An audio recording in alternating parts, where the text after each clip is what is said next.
It's going to be one of those mornings. All right. So, greetings from South Alabama, and apologies for the upload speeds, and apologies for the lighting.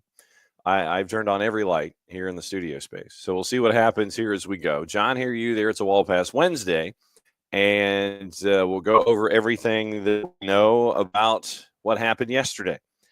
We've got a couple of guests, obviously. Tyler Pilgrim going to join us in about 8 minutes. First off, apologies for 9:06. Like I said, upload speeds here are not the fastest. And so it's trying to see how we navigate the whole thing. So good morning to all of you. And good morning to it would be a Wall Pass Wednesday. I'll tell you this right now. All right. So it definitely is a Wall Pass Wednesday morning, Alex. Like I said, I apologize for the upload speeds and if things go sideways this morning. So just to let you know, I am, and I probably could make this opening kickoff, and I probably will. Morning ropes, and this is part of it too. I also want to get into what you think about Thanksgiving, what's on your mind, what you're thankful for, those kinds of things. We are not going to have a close OG. I am close. I am at the boss's home of homes back in South Alabama for the holiday. So explanation, I guess, is opening kickoff. And yesterday, after the show was over and after the Garth Lagerwey press conference, threw as much as I could into the car and made my way down here to South Alabama. Traditionally, being here at the boss's home of homes, it is a 3-hour, 45, 3-hour and 50-minute drive. It was not that. Yes, absolutely. I'm here in LA. And it took 4.5 hours.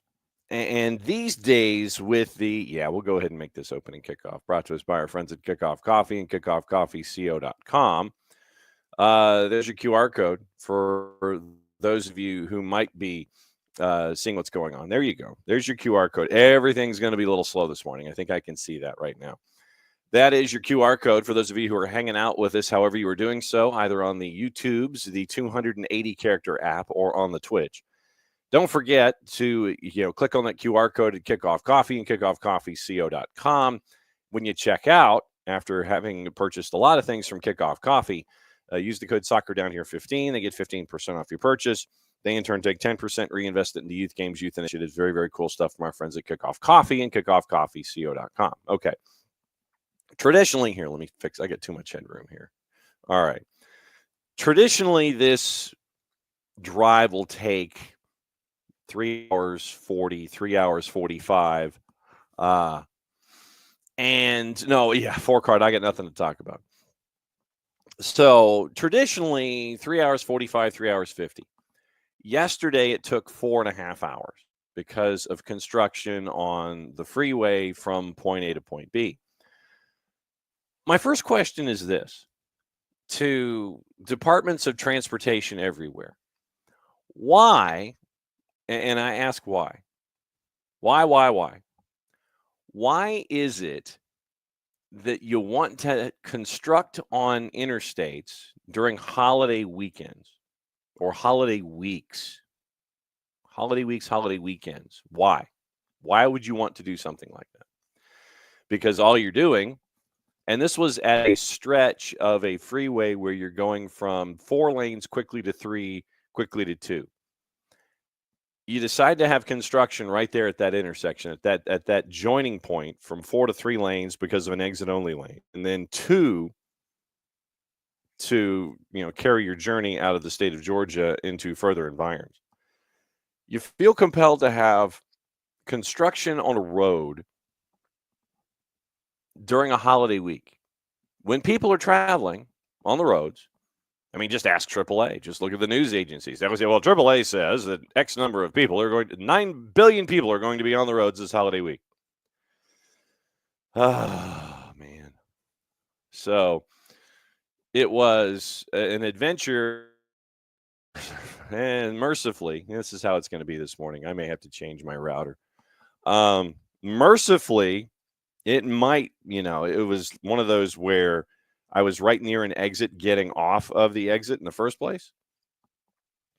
And it was getting off of that, going on back roads, having members of law enforcement sit there and go, well, okay, we know everybody's getting off here, so we're going to direct traffic this way, and then you go on back roads and things like that. God bless America for the computer driving lady.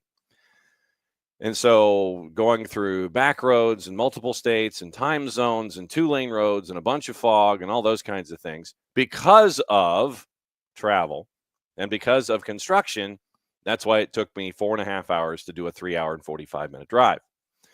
So, and that included a stop for petroleum. So my biggest thing is, and I don't know if you've experienced this as well, have you been experiencing as many slowdowns as I have because of external factors? Not because of everybody being on the roads, but because of construction and things like that. But why are you constructing during the holiday season? That's my biggest question. That's my biggest question is why. You're slowing everybody down. You are slowing everybody down in that process. So anyway, didn't know if you were traveling to destinations yourselves or if you were making your way from point A to point B and were having the same issues that I was, but that was the issue, going from one place to another and trying to figure out what in the wide world of sports I was going to do if I was going to be stuck in traffic and didn't make it here in time. But once again, but like I said, once again, apologies for the upload speeds. It is not the same upload speeds as we have in Office HD. It is this time of year where we come down here to LA and hang out for a couple of days with the mother-in-law, and then we have our gathering tomorrow. So hour number 2, after we discuss everything that's happening today, happened yesterday, got caught up on everything, we hear from Garth Lagerway if the upload speeds are what they are. We'll get into all of that coming up as the show goes on. But in hour number 2, as we wrap things up, once again, no show tomorrow. And we want you to spend time with your family. We're going to be posting some of our favorite 1v1s. So if there is, in addition to all the other programming, if you want to go searching for all the long form programming and all that kind of stuff, have at it, download it, and have fun. If there are any particular 1v1s that you remember that you thought, hey, I want to listen to that again, we'll plug those in tomorrow. Some of our favorite 1v1s will be playing, and then we'll plug them into the network as we go here tomorrow for the holiday, but we'll be back on Friday. And Nino and Nico have graciously consented to go to Friday at 10 and 10:30, and we'll get you ready for the conference finals and whatever's on Nino's mind as he comes in fully loaded. We have champions with cups and things like that in South America that we get into, all this kind of stuff. So we'll go over what happened yesterday with Rob and with Garth and with the player announcements on the rosters for Atlanta United 2, all of that stuff. Then for the remainder of the time, after Tyler leaves, we'll get into Mascherano and the thoughts there, and Atlanta United and your thoughts there. We'll hear from Garth Lagerway, and then we'll get you ready for Thanksgiving tomorrow. I want to know what you're thankful for, and I want to know what your spread is, and I want to know if there is something that is specific to your spread that is atypical.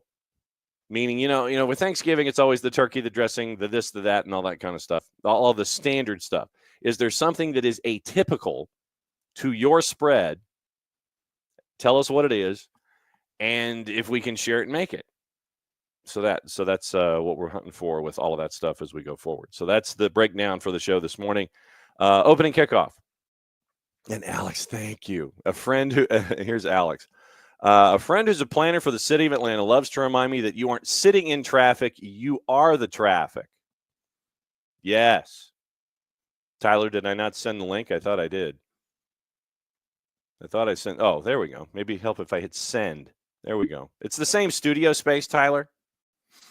So wherever you've always come in, it's always there. So John's an idiot. He thought he hit send. He goes back to his email, saw he didn't hit send, and there you go.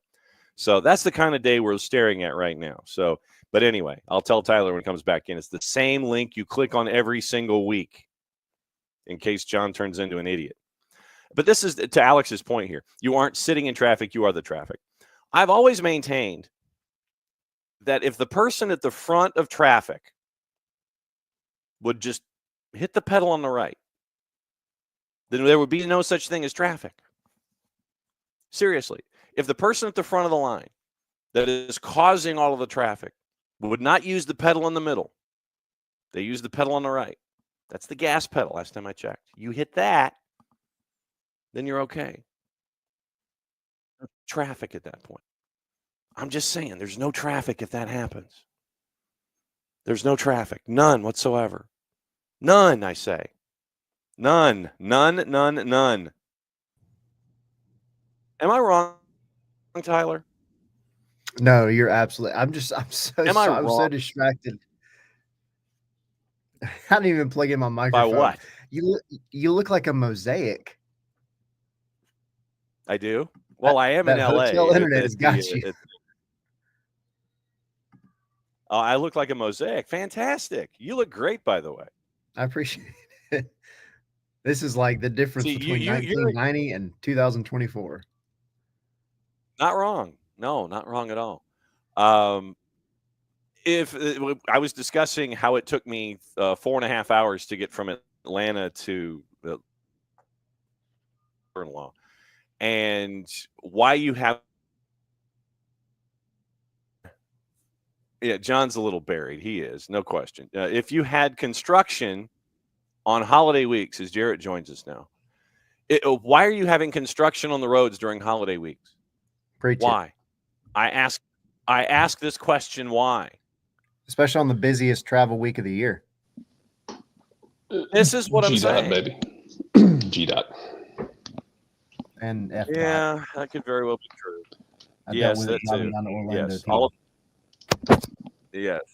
So as Tyler is just as distracted by not plugging in his microphone and getting this is turning into a Wall Pass Wednesday without it being a Wall Pass Wednesday. Tell us it's a Wall Pass Wednesday without it being a Wall Pass Wednesday.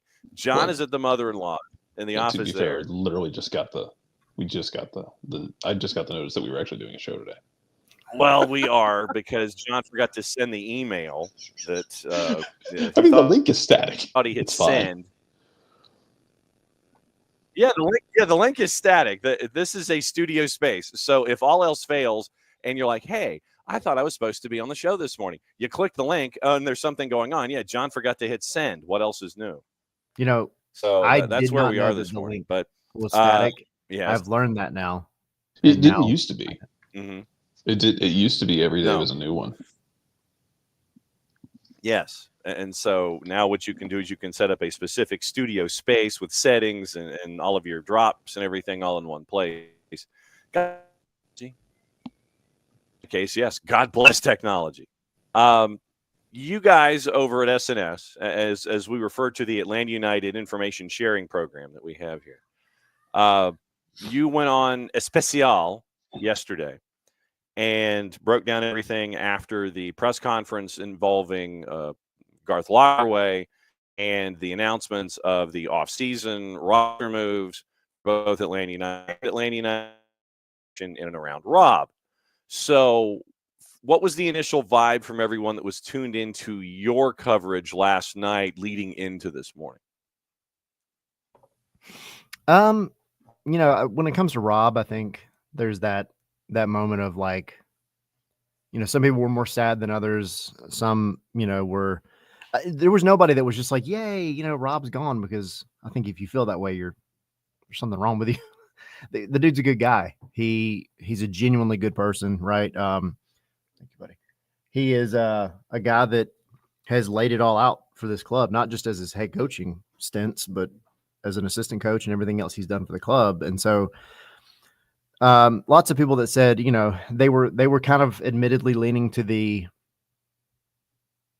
we don't want Rob to stay, but we fully acknowledge everything he's done for the club kind of boat, which is fair. I mean, I think it was always going to be tough for Rob considering the way the regular season went. I think we'd probably be having a different conversation had he stepped in the summer and just dove right into it and the team turned around. But, short of winning an MLS Cup, and I know he's having internet trouble, but no, short of having for winning MLS Cup, for him, it was it was always going to be a tough task. And he kept saying, I hope that I'm doing enough to win the job. And Lagerwey said, if he wins MLS Cup, then the decision's made for me, and it's easy. But I think with what Garth wants, the experience, both in MLS and wherever else, it was going to be kind of an uphill battle considering the way that the regular season went. So those people, all of us, we shared our sorrows for a minute and said goodbye to Rob. And I hate to see him go. I really do.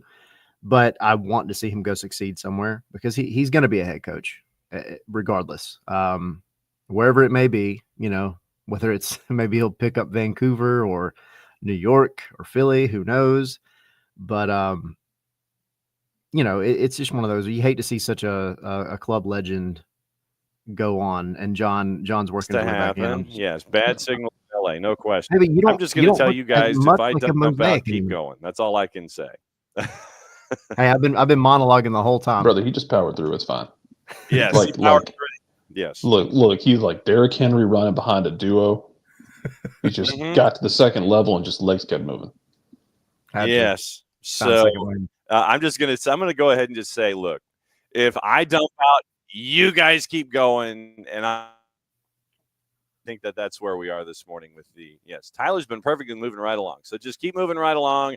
I may end up being like a third host this morning with all of the stuff that's been going on. From Garth's discussions, from everything that he said coming out, and like I said, we'll listen to Garth in hour number 2.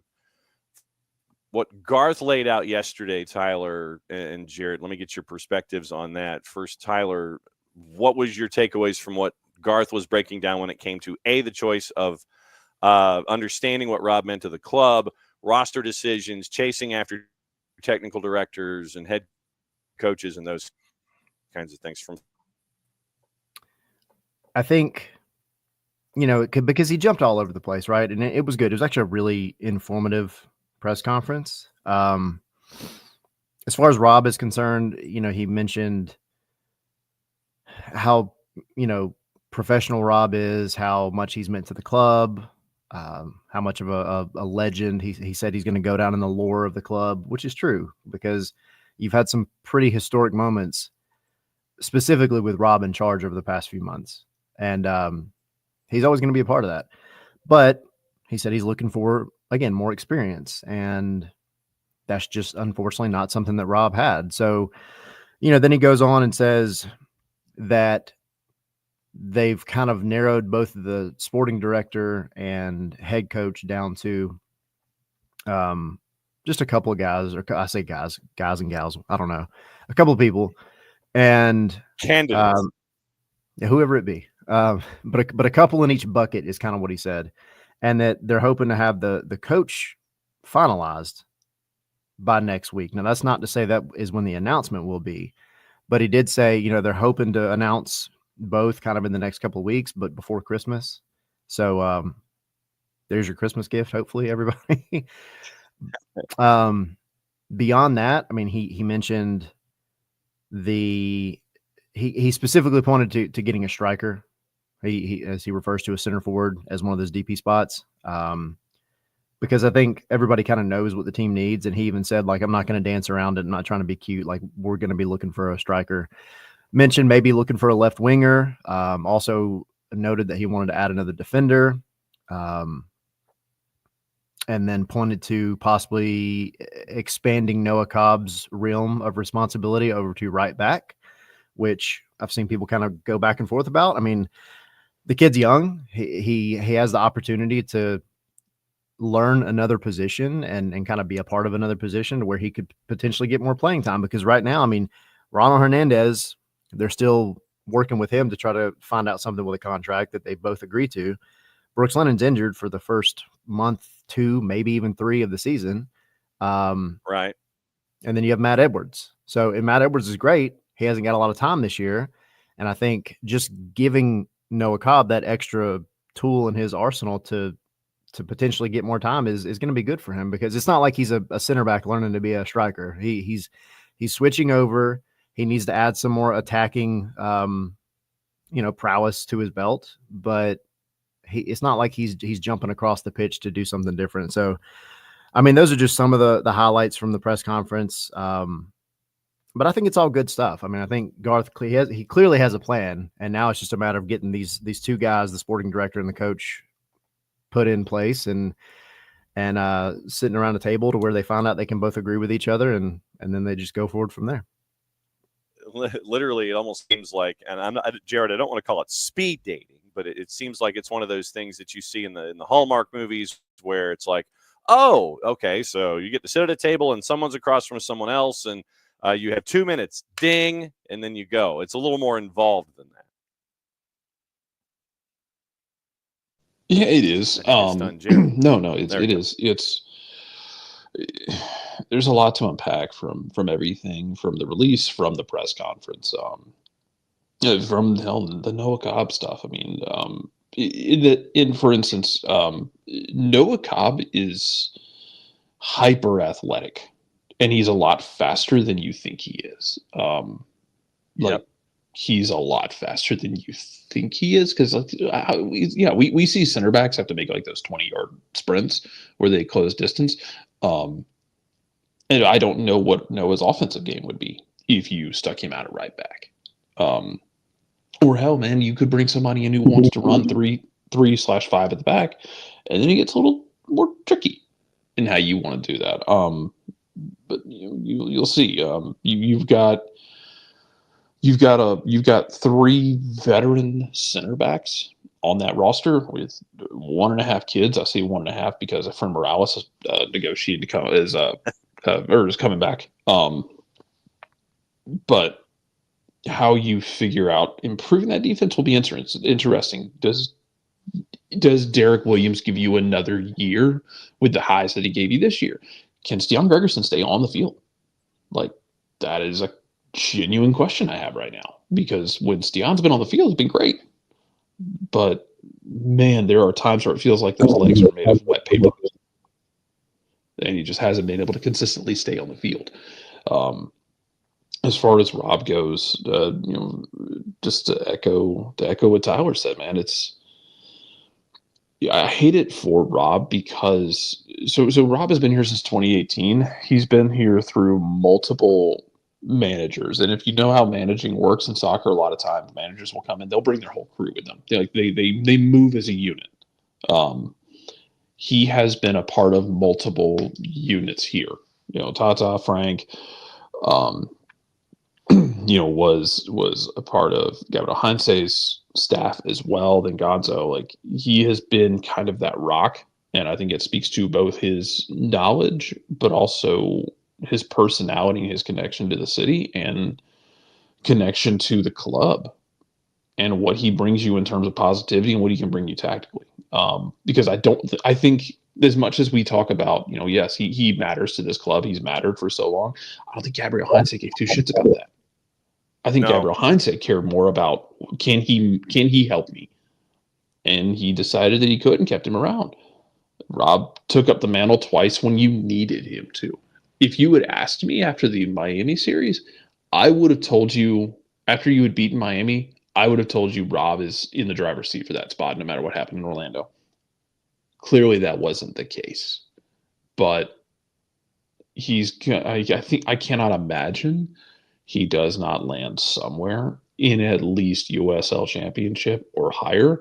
And I'd be very interested to see, for Rob's sake, what does Rob's setup, what does his game model, what does everything about Rob as a manager look like when he is not having to put out grease fires? Because the 2 times he's run this squad, he had to put out grease fires and dealt with just maddening levels of inconsistency. So what does that look like going forward for him? I'm interested to see.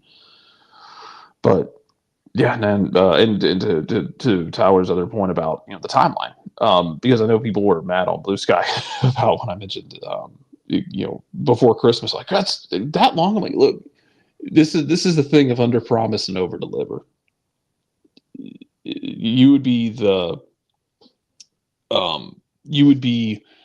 doing the same thing in business, which is to say, Garth is not going to sit there on the podium and say, hey, it's November 26th on December 3rd. Start the countdown, start the cryptic countdown o'clock doomsday device on the website because that's when we announce the manager. You're not going to do that. You're giving yourself a massive runway upon which to land this plane. I wish he would do that, though. That would be amazing. What? I said I wish he would do that. Oh my God! Big announcement on the website, you know. As the resident Coheed and Cambria fan, whenever they announce something, they do like a lot of cryptic, weird countdown stuff on their website. Just do that. Like turn Atlanta United's website into a giant countdown with like the shadow of somebody. Yeah, everybody's trying to say, it's like, what? No, that's not to New Year's. What date is that for? You're clicking down to, oh, wait. You know, it's a random date on the Tuesday or something. And big announcement coming. 17 days, 22 hours, man. 17 minutes, 13 seconds. Yeah, yeah, give us that because I would be incredibly amused if you did that. But you're giving yourself a lot of runway by saying till Christmas. Is that as much runway as you need? It's probably way more. But you don't want to set something of say like, yeah, we'll have it December 5th. And then, you know, you're doing interviews or you're working through logistics or working through stuff. You give yourself a ton of runway. So don't take that as like Christmas Eve, Clarence is going to drop out of the sky with the ring of a bell and announce the Atlanta United manager and or GM slot. Don't worry about it. Just go about living your life. Go ahead and make whatever food you're going to make today. Make sure, for God's sakes, you're putting spices in your food because no one just needs to eat cardboard. And then when we hear about it, we hear about it. Hell, I don't think they actually were required to post the roster decisions until today. So they got those out today early. Yeah, they did. And so, Jarrett, the master transition. The roster decisions, surprise, no surprise, yes, no, about average, kind of what you thought. What'd you think, Tyler? I mean, I think it more or less kind of went the way I expected. I do kind of feel like this playoff run did help a couple of the players maybe have a little bit of a leg to stand on. I think maybe going back a little earlier than the playoffs, but you know, Tyler Wolff is one of those where I think a lot of people had written him off. I don't think you need to, but I also think Tyler Wolff is in a position where the positions that he plays they have been and will continue to be very convoluted. There's going to be a lot of activity going on around the wings. And I think he's earned enough to have that conversation. But one of the things Garth said yesterday that kind of stuck out was that some of this is and I'm paraphrasing, but they are kind of renegotiating certain player contracts to fit, you know, kind of their role on the team, and I kind of take that as like, if you're a backup, then you probably need to get paid as a backup. And that's just Garth, right? Like that's the businessman side of Garth. And that's kind of, you know, what has helped over the time that he's been here with the salary cap and with, you know, giving the team a little bit of room to play with. And so, but I mean, no big surprises. I know a lot of people were kind of thrown off by the Santiago Sosa thing. You know, if you take a step back and you look at it, you have to pick up Santiago Sosa's option because you have a team out there that is publicly noted how interested they are in him. So pick up the option so then they can go and then trigger the purchase option for him so you don't lose him on a free. So that's where that comes from. Other than that, though, I mean, you know, I'm glad to see Brad staying. I mean, I think it was pretty much set in stone after, especially the Miami series, but I'm glad he's coming back. And yeah, I mean, we got a couple of weeks. I think it's like right at 2 weeks to figure out Ronald Hernandez, Jamal Tiare, and Tyler Wolff, and we'll see how that goes. I know we hammered the build the statue thing for years with Joseph. When he retires, you're going to have a really hard time. Personally, just me. You're going to have a really hard time not putting Guzan's name on some sort of wall or in a rafters before anyone else's. Yeah. And that's not a dismissal of Joseph, or it's not a dismissal of anyone who has put on the shirt. It's not to say anything bad about any of them, but to have come in 2017 in the middle of the season, stood on his head game one in Orlando in the most hilarious fashion ever before Tito basically fired a rail gun from Kissimmee. Yep. To go through all of that, I'm assuming Brad retires here. It would be very hard for me not to put his name or whatever, however you do like a Ring of Honor or a Wall of Honor, whatever you want to do. It would be really hard for me in not Brad's to put his case, it first. has to be a wall of honor, doesn't it? Well, I mean, however you want to do it. Like the Falcons do the Ring of Honor up top. But however you want to do it, if you want to do like a wall, however you want to go about doing this. It needs to be a statue of the picture of him bowing up and screaming at Luis Suarez in the Miami match. That's your statue right there. My favorite one is the meme that kind of popped up afterward where he's just kind of laughing at Miami as Miami is like losing their minds. Because it's just this 40-year-old man who has entered a Zen-like state. Yeah, I'd be fine with that too, of him just like bowing up, or the one we make the statue of him concussing Franco Escobar one of the 2 or 3 times he did it. Yeah. Or he just came out to punch a ball and took away Franco Escobar's childhood memories. This is true. Yeah, y'all, if y'all have never stood next to Brad Guzan, I'm going to highly recommend standing next to Brad Guzan, because Brad's like every bit of 6'2", 6'3". But Brad is also built like a grain silo. Yep. If Brad Guzan punched you, you might die. And if you didn't die, you're going to wish you had. You know, I heard a nickname the other day that was used about one of the Orlando players, and I had never heard this before, and it doesn't fit as well with Brad, but it could be implied. But they referred to him as the Holland of the Heartland, and I was like, oh my God. That. I've called him the sentient foghorn for a while, because if you've ever been at training, and I know you have, Tyler, but if y'all have ever been at training before, Brad is one of the loudest human beings on this planet. Like howler monkey in the jungle, the way that sound travels across space. Yep. Like that. So that man, like I will never forget the 2019 closed door match with Charleston, where like the only 2 things you heard consistently were Brad yelling at everyone, and then LGP, who wasn't playing, sitting in the bleachers with that raspy Argentine accent, the most identifiable voice known to man, like the Gilbert Gottfried of soccer voices. And you'd hear him just giving the referee the 12th degree. It was beautiful.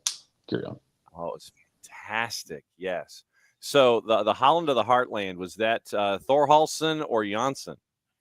I think they were talking about Janssen. I think. Okay. Yeah. Which one of them is, because Thorhalson's actually from, one of them actually has spent time or something in the Midwest, I think. Oh, wow. Even better, because when you said Holland of the Heartland, I just imagined it was some 340-pound pulling guard from Nebraska. Well, basically that's what they were implying. Like this is a grain-fed dude that just is massive and has no business being as agile as he is. And yeah, I can't remember which one they were talking about. I have to go back. I want to say it was Janssen, but okay. I have to go now back. You got me fishing. So research. Let's see. Dagrodon Thorhalson is actually Icelandic, so it may not be him. So as I sit here, go and continue to fish for Janssen and Thorhalson, and son of Janssen, son of Paul. When you look at the technical director situation, that's the other element that is here that needs to be figured out. And we have talked ad infinitum ad nauseum, 2 Latin phrases that we drop here, 35 minutes into the show this morning, about Chris Henderson. Up to Chris Henderson being placed in that position, and then it is, the Wonder Twins reuniting and figuring out who their head coach is going to be. And unless it is the largest red herring on the planet, short of, verbal Kent in the usual suspects, everything's leaning in that direction. But we have gotten nothing from anybody except cryptic notes on the gram and all kind of stuff that it will be him.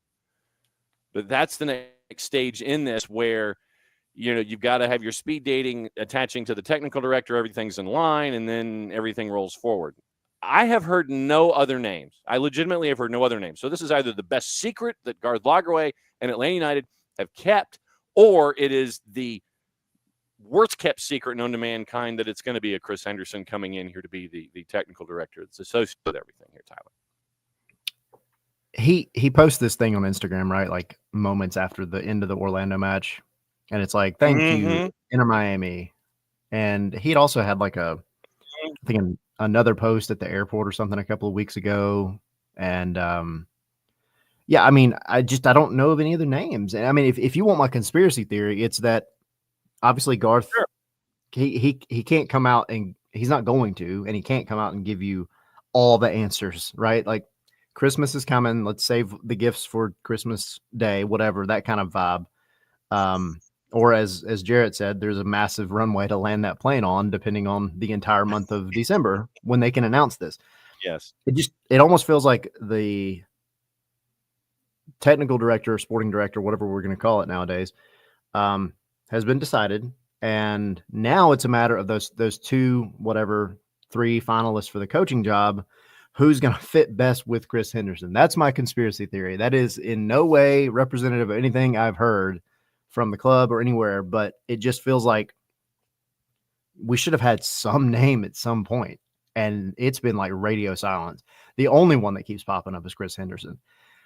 He probably already has an office, which is more than he had at Miami. So I was going to say, Raul Saleh, he was like, I like your office. Go sit over in the break room.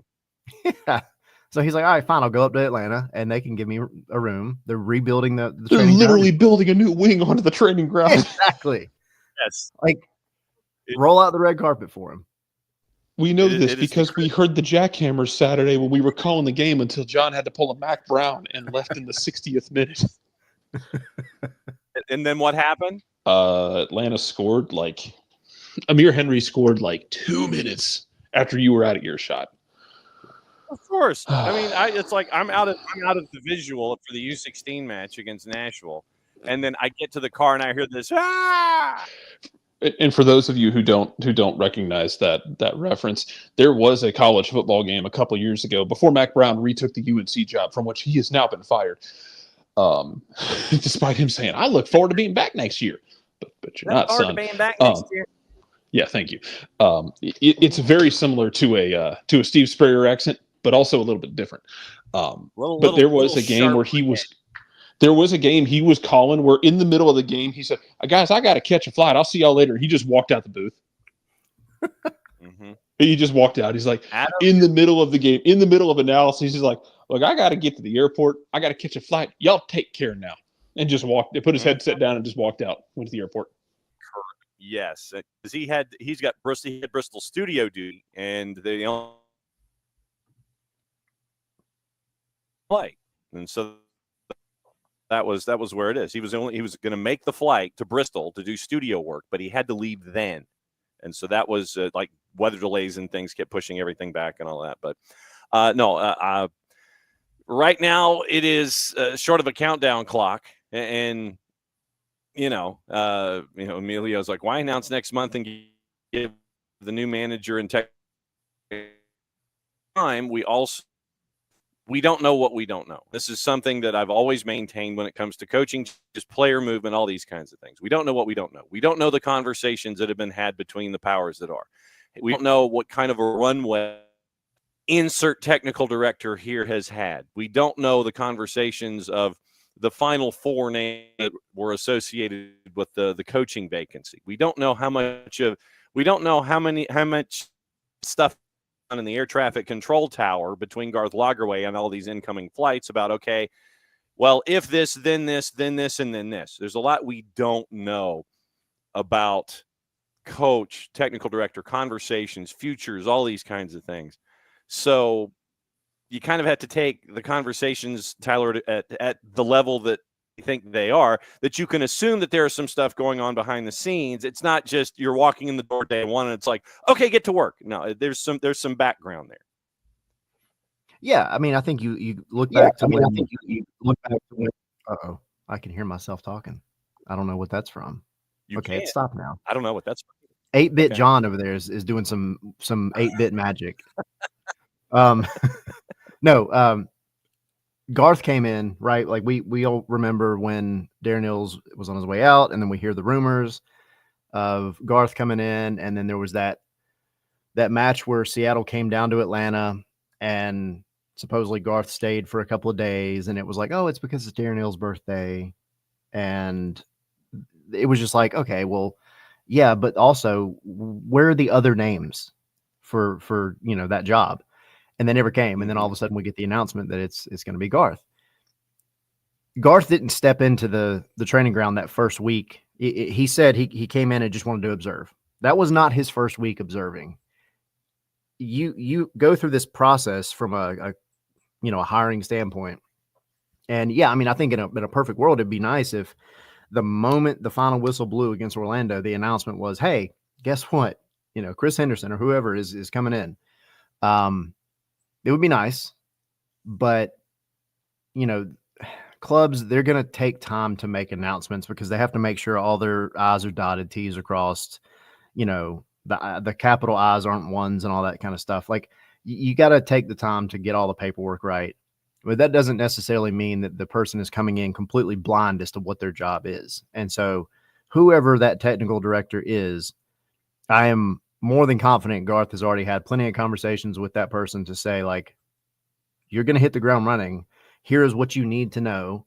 Now let's dive in. Let's get this coach right. And let's all get to work with the time that we have left. Because, I mean, I think everybody thought this offseason was starting a month ago. And Rob Valentino said, hold up, wait a minute. I'm trying here. And he, pushed it back a little bit, which is great. Yeah. However, and I'm so happy that Atlanta fans had this November, because at the end of the season, it was rough. Like the morale was rough. So I think in a lot of ways, this has revitalized a little bit of hope and optimism for 2025. And that, just because you don't hear anything doesn't mean that things aren't working in the background. So a lot of moving parts. Jarrett, when it comes to coach DNA, what kind of an individual are you looking for to go onto the touch line and be there in 2 or 3 weeks or Christmas or whatever, and have that runway of 2025 and coming in? What kind of an individual are you looking for? I don't know.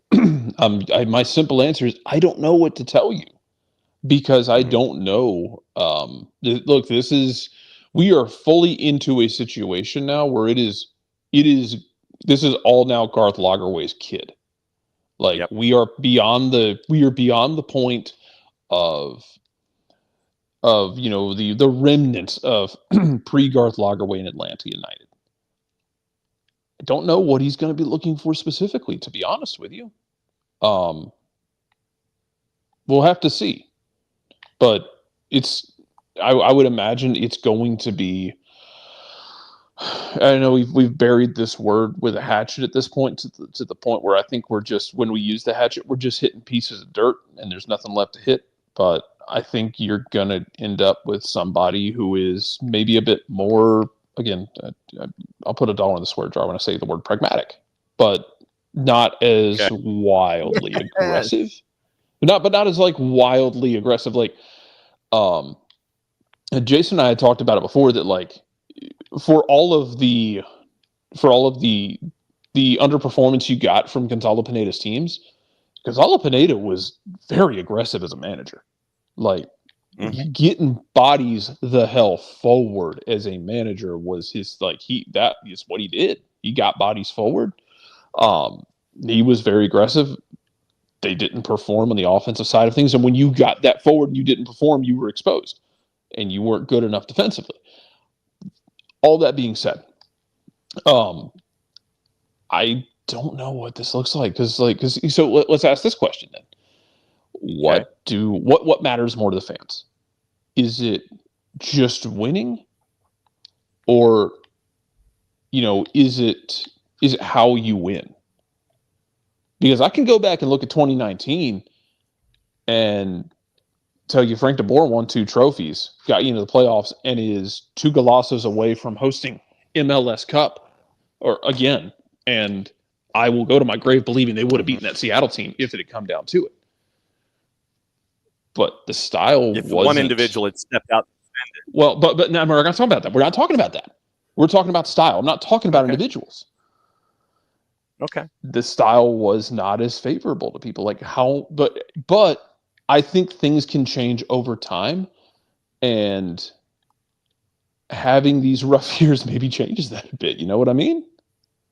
That you've gone through your lean years.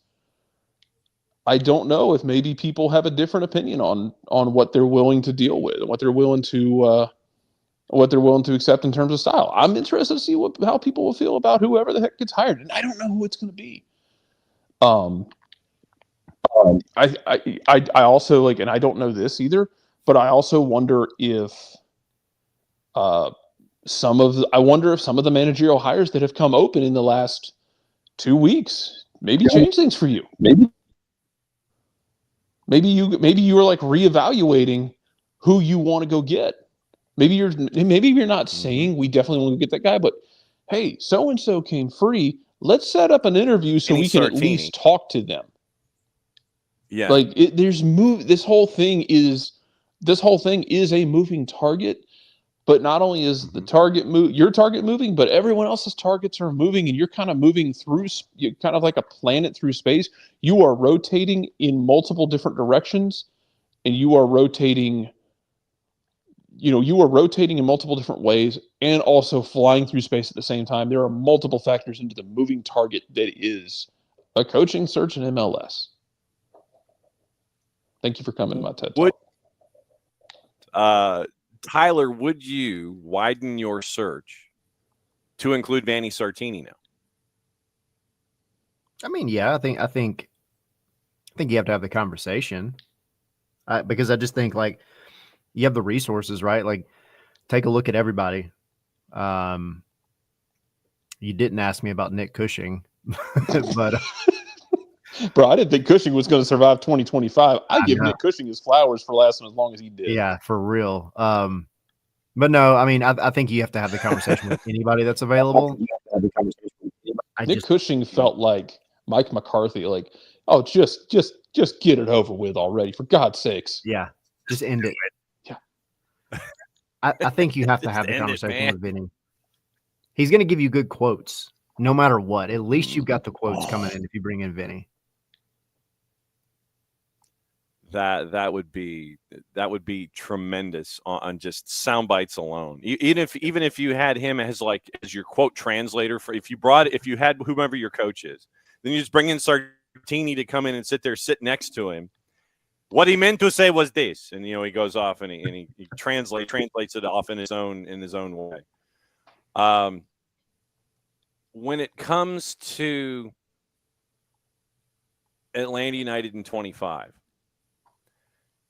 The level of optimism that you have heard, Tyler, from the SNS universe after the last 6 weeks compared to heading into the tail end of the season, you're the 9, you're fighting for it, you're as low as 13.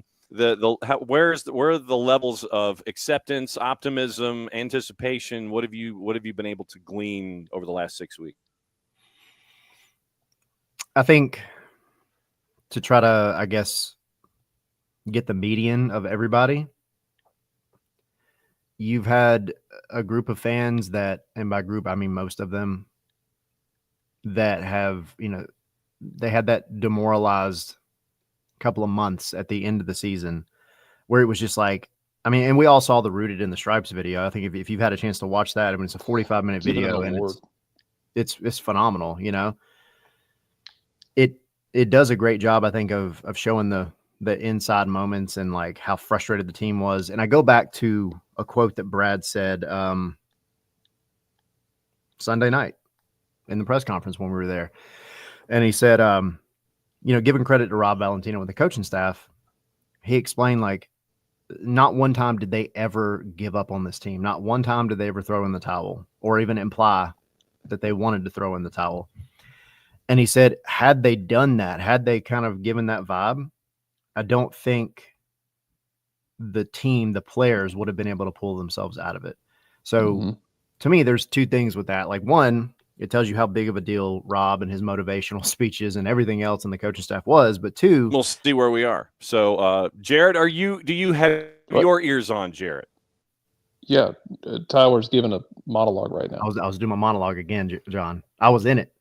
I was cooking. He was in a rhythm, man. You walked on stage. Good. You walked on stage. I asked John, you walked on stage in the middle of incredible import. And so, of course, some soccer god someplace decides to dump out the whole thing. It's okay. You're back. Look, I'm almost done. I promise I'm almost done. Yeah. You walked on stage in the middle of Hamlet. You kicked in the door. Proceed, That was like Sparta. No. Not like the bad Mel Gibson Hamlet, but like the Kenneth Branagh Hamlet. Get this. I'm getting a notification. Having trouble connecting, ... This is often caused by an unstable internet connection. If you're on Wi-Fi, try plugging into your router or moving closer to it. I'm right next to it. John, where are you at? Like it looks like you might be on the International Space Station or in a cave somewhere. I'm not sure. I'm in the office in the mother-in-law's house. Is that within range of internet at all? When he says LA, I believe it's Lower Alabama. LA. Is it Louisiana? No, Lower Alabama. No. Oh, it is lower. Okay, like legitimately. Oh, well, that makes a lot of sense then. Okay. Southern LA. Yeah. It is Lower Alabama. Oh, here it goes again. Yeah. Tyler, just in the words of poet laureate Gerard Way, just carry on. Just carry on. No, I think the vibes overall have kind of been, this, like I said a minute ago, the playoff run kind of revitalized a little bit of hope. But, I think normally when you end a season, there's that period of like mourning where it's like, man, now we got to go, 3 months without soccer and like, let's dive into the transfer rumors, but who knows what they're going to be. Going into this one, everybody was like, we have so many options. There's so much room. You have the 2 DPs. You have possibly have U22s. Oh my God, there's 2 John Nelsons. I don't know how this happened. I legitimately do not know how that happened. There is Alabama internet, baby. There is optimism. That's all I'm going to say. There's legitimate optimism with people, and I think they got to the end of the season and they said, all right, we overperformed. Now let's get to work and make 2025 better. See? Yeah. And so I'm gonna like backtrack here because this is one of my favorite things to talk about. Because Tom, Airborne DJ, mentioned it about 2019. One of the things about 2019 that I will die on the hill of is one of the issues you saw, in my opinion, was Frank understanding that he didn't have the same defense for 2018 because Michael Parkhurst when you have an MLS Hall of Fame, Michael Parkhurst should be in it, obviously. Michael Parkhurst was like, he was coming to the end of the road as a player. And LGP, you were just like asking him to put out fires at times. And then you also got like Miles Robinson hitting his glow up. And like, basically, I think it was Rob Usery who said at the time, it was like, Miles Robinson was basically like LGP's defense attorney and just getting him off every single week and just getting him out of like Dukes of Hazzard level binds. Yep. But you had a different kind of defense than you had in 2018, and you had to modify. You didn't have like a defense that was going to be able to play a super high line and then run back. Like, you just had a different defense. You had to change the way you played because of the players that you had available, and that's okay. That happens. But I'm glad Tyler, that you did mention the not Rob's, but Brad's quote about them never giving up on it. Because, man, if y'all have, I promise you have seen a team and a coaching staff give up before. whether you know it or not. If you've seen it before, it's never pretty.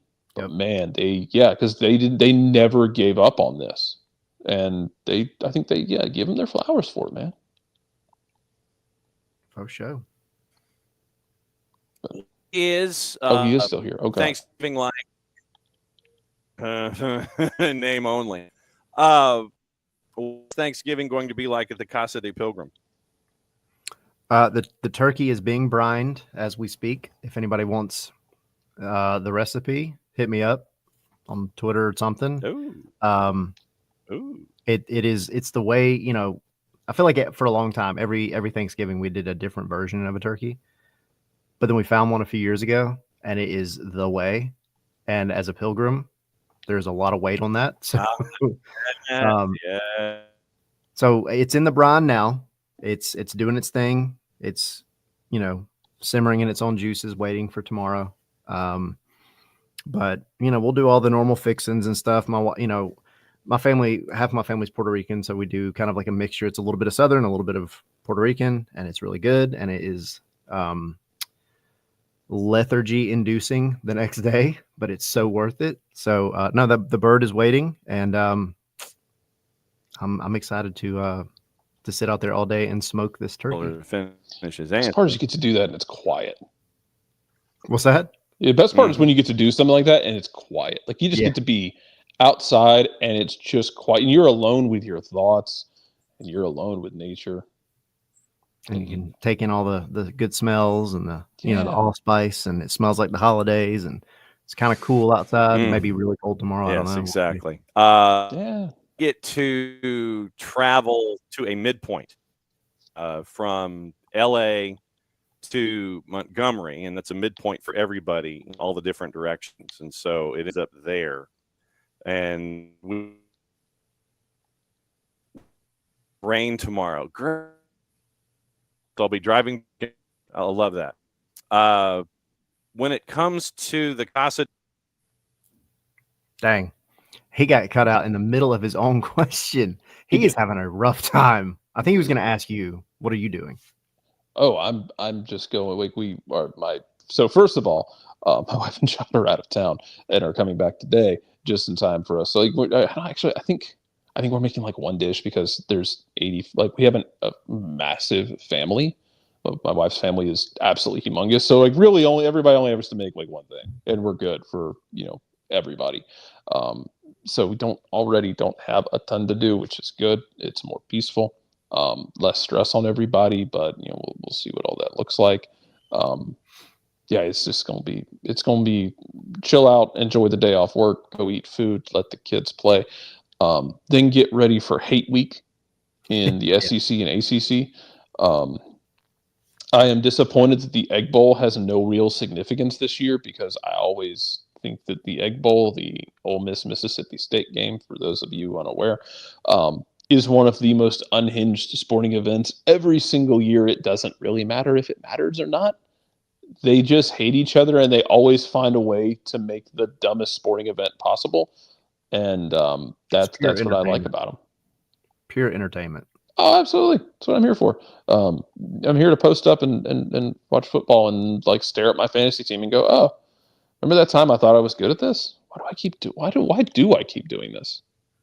Why do I continue to overwhelm myself on a weekly? It's like watching the stock market. You get obsessed with it. It's so frustrating. Why do I hate myself this much? I don't know. I'm not something I intended on, but here we are. So yeah, man. It'll be. Oh yes, and our large contingent of because our Discord has a large contingent of Georgia Tech graduates. Oh. Meanwhile, Jason's a UGA grad, and harbors very ill feelings towards the the Georgia Institute of Technology. So I'm sure everyone will take this whole weekend in stride, because I've known a lot of UGA fans who are having discomfort with the idea of playing against Georgia Tech this week, and I think that's very funny because I would have that same sort of discomfort. Because should Georgia win? Yes. Will Georgia do something stupid? Almost certainly. Yep. That broadcast always sticks with me. John's coming in like, oh, what is that scene in one of the Marvel movies where like they just keep reappearing and they say something and then they get like snapped away again and then they come back. That's about right. See, you guys have been hosting the show this morning, and that's the bottom line. Well, John, I told people to watch the Egg Bowl. Yes. It doesn't matter if it doesn't matter. Because there's the one Egg Bowl where Mississippi State wore white and it was in a blizzard. Yes. Correct. That encapsulates the whole thing right there. There's also the Egg Bowl where an Ole Miss player scored a touchdown at the very end of the game, pretended to pee like a dog, and then his kicker missed the long extra point after getting the unsportsmanlike penalty. Yes, that is absolutely true. Absolutely normal run-of-the-mill Mississippi activities. Absolutely true. Gentlemen, I'm going to let you go. Dang. He can't even kill the show properly right now. God bless him. The internet. We're done, though. He's trying to put it out of its misery, and it keeps misfiring entirely. Four card. Yeah, we're ending the show. The show's ending. We're leaving. It's not that the show is ending. It's how the show is ending. How this segment is ending, because I'm trying to get you guys off so you could go and have normal days and I can talk about everything else that's going on around the planet. I don't know that you need to be left alone, John. John, I'm worried that's not going to happen, my man. Well, yeah, no kidding. Because Crew have come out with their roster decisions. Javier Mascherano has been named the new head coach at Inter Miami, and apparently after the American decision holiday. The decision of, yes, this is the man whose reputation and coaching resume so far says, that's the guy I want running my program. Sure, Javier Mascherano. That makes total sense. Why did we hire him? Is it because he's best friends with the star player who happens to be the best player on the planet? Nah, that's not it. Are you sure? Not at all. Mm-hmm. Not at all. Oh, my God. Well, so before you go, gentlemen, we did a piece of breaking news. Let me see if playing the music. Let me see if playing music will crash the system. Or even load. Who the hell knows? It's thinking. Screw it. All right, fine. Luis Suarez signed a contract extension. There's your breaking news. Okay. For a contract year, extension through the 25. Quote from Raul Sanlehi, Luis Suarez with a couple of sentences, bio, and the press release ends with it. The press release ends this way: make sure you're part of the action in 2025! Exclamation point. Secure your seat. They do a promote season tickets at the end of their press release saying Suarez signed a contract extension. So there you go. Tyler, thank you for persevering through all this nonsense this morning and the lack of internet. And we will catch up with you. We have a better signal, and you can do your thing. You see, now, Jared, I'm waiting for him to come back on video. I'm here. He's here, bud. Because I have John, a frozen. This is not not an us time-based problem. correctors. You always have the last image in the green room. I have the image of Tyler that froze, with a smile on his face, and Tyler's ready to go, but it's thinking about it. So who the heck knows? That's where we are. He's in his own world. That's where we are. He is in his own world right now. Jesus. There.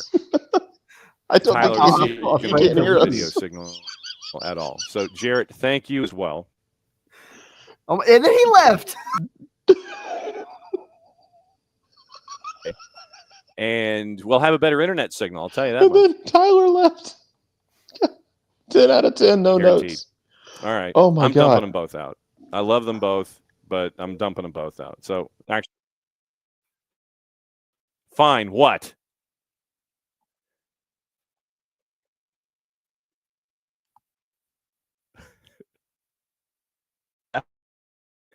You having fun this morning?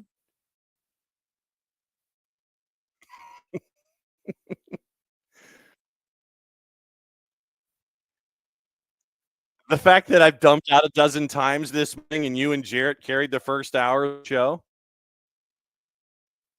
I mean, Jarrett does Irish goodbye. I expect it.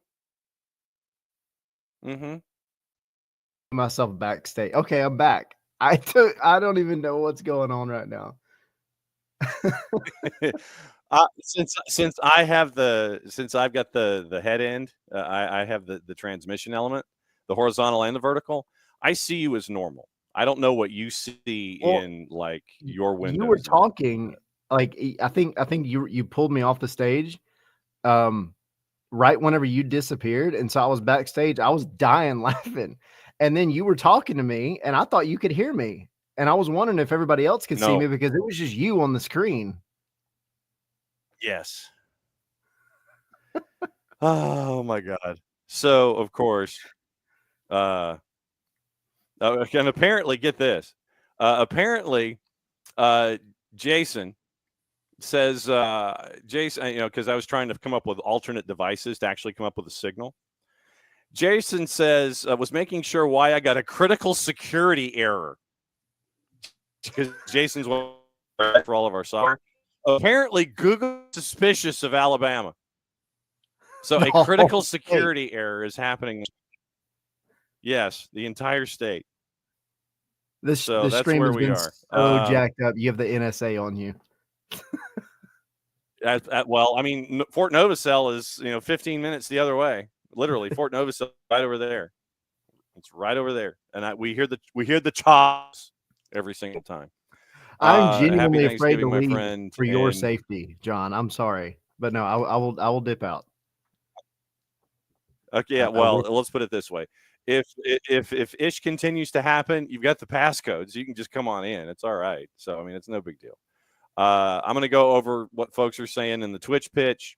And since I can't load any sound because it will crash the computer all over again and it takes too long to download, we'll from Garth Lagerway probably on Friday or something like that. But I will tell you what, I'll do this.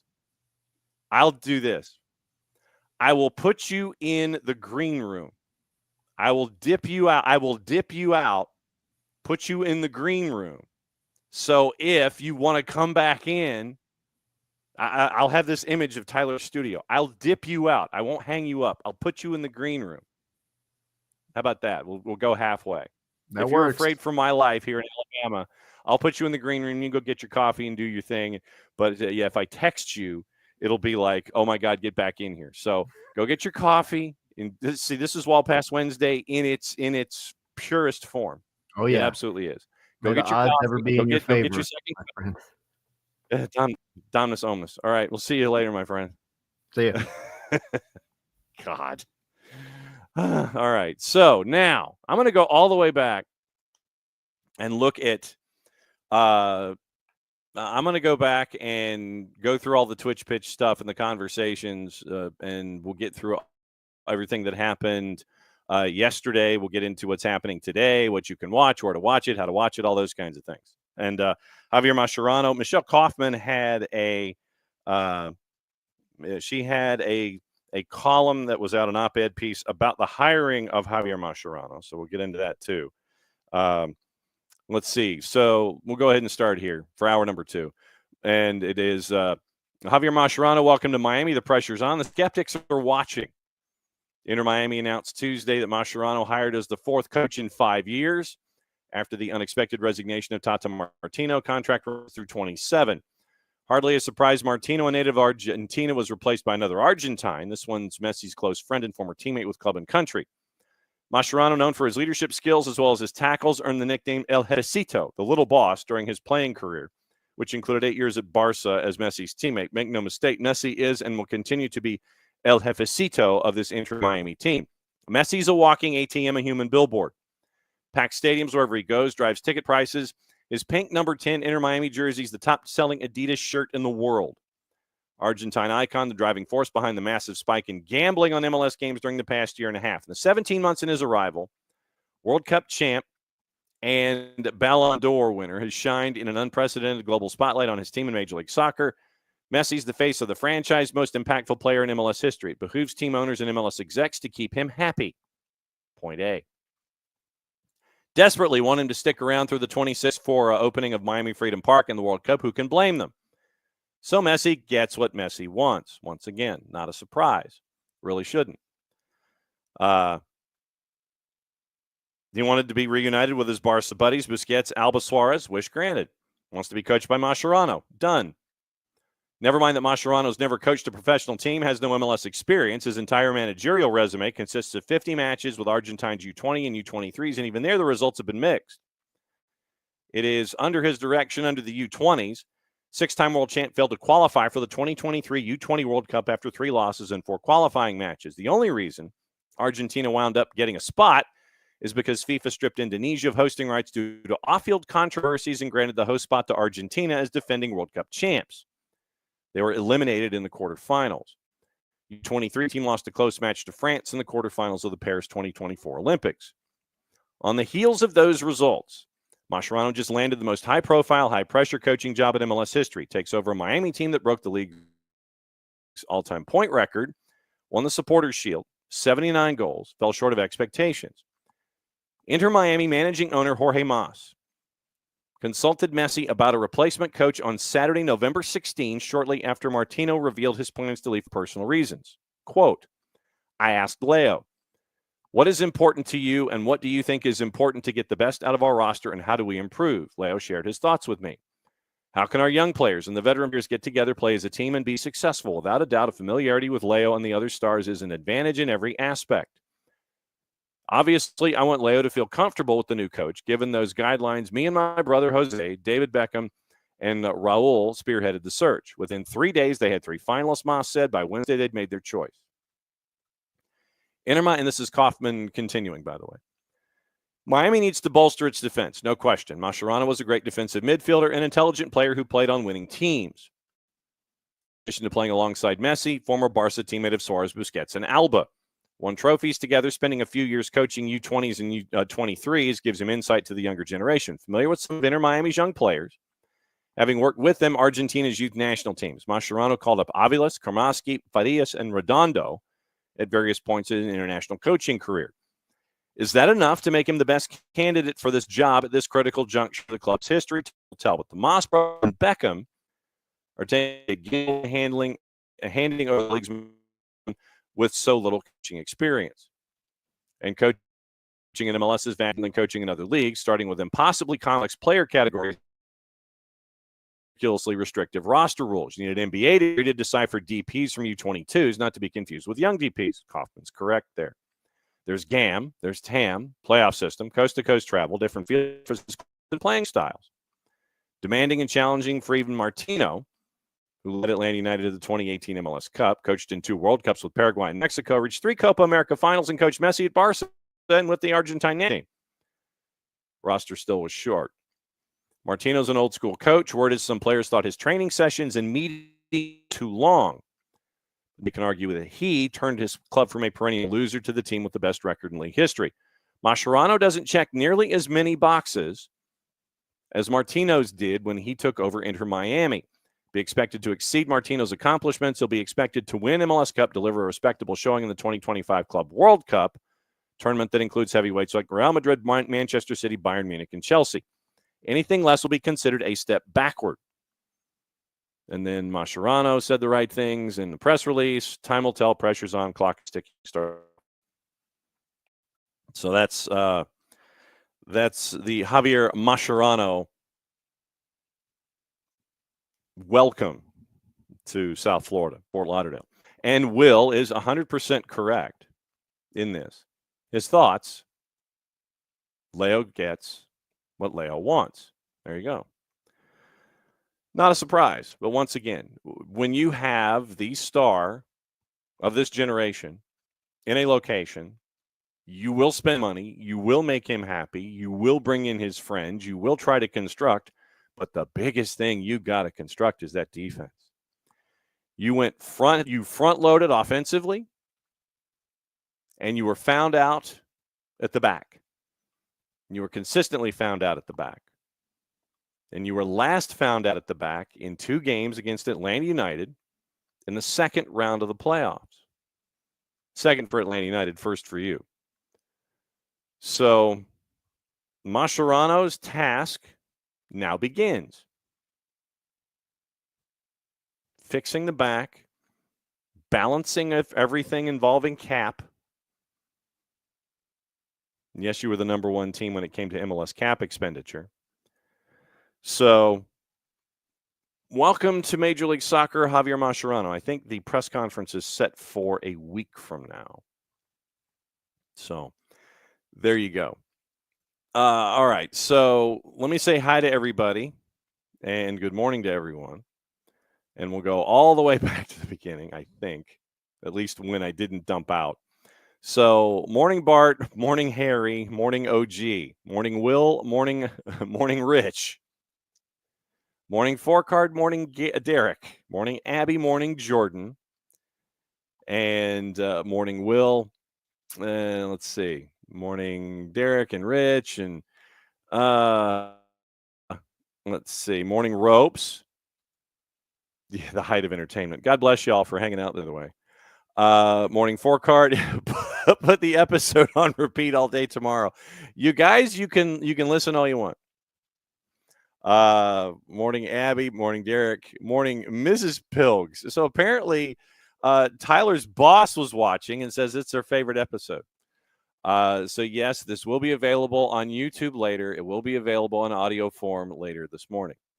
I don't even know if I need to dump the to you know how I traditionally will cut the episodes in pieces.